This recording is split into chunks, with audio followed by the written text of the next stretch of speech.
Okay, so firstly, full disclosure, last week I was like significantly enough late for church, like 15 minutes sort of thing, maybe 20 even, that when I went in there and the sermon was rolling, I was like, oh, well, I guess worship must have just been really short today.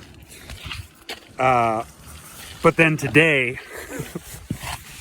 I was only like 5 minutes late and I arrived mid-sermon and I was like, okay, what's up with that? No song at the end. There's no worship. Andy,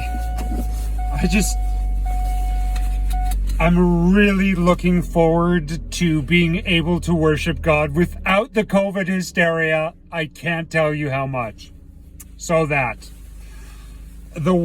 Seth's word today was just amazing. Fantastic word. I already bought in because the stuff that he was talking about is stuff that God's talked to me about through the same passage in the 6th chapter of John as well. Really good stuff.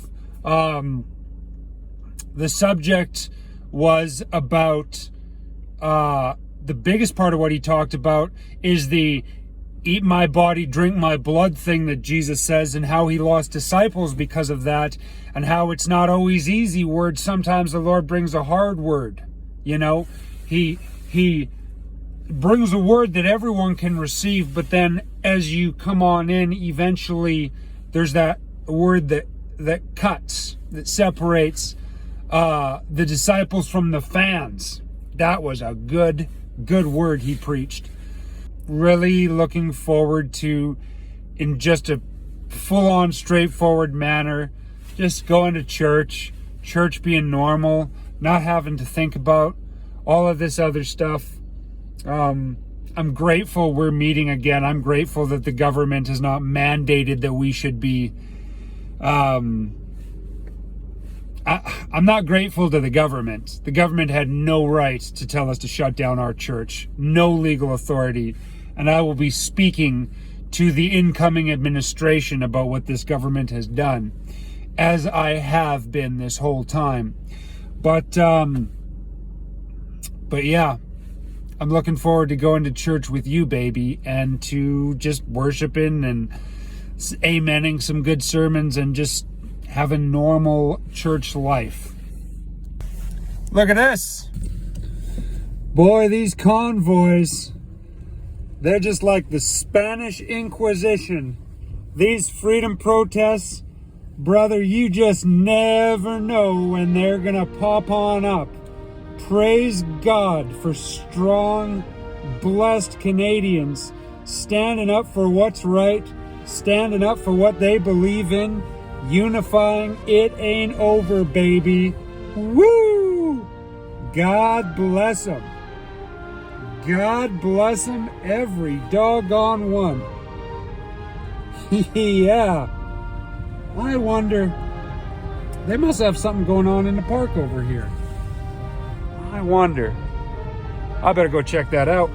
Okay, I'm parked and now I'm walking over to check this out. Nobody's going to be having no small town freedom protest without me. I'll tell you that. We're just going to see what these people got going on. God bless them.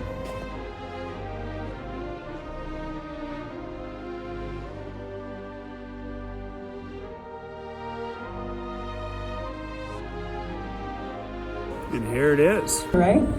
Okay, we know that there are doctors treating this in certain areas that have been fired and reprimanded and targeted aggressively for treating patients and using their voice. Other countries and people have used treatments effectively. I've recently finished the book, Illegal. We need to become civically engaged.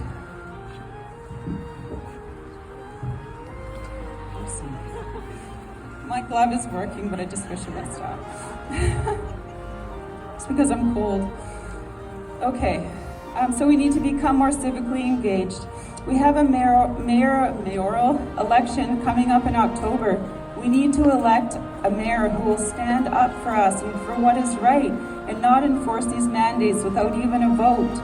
We need good people like you. Just stand up to run for mayor, for councilor, for school board, for school trustees. These positions matter, and if we want our voices heard, we have to become involved. Well, that was a fun little detour.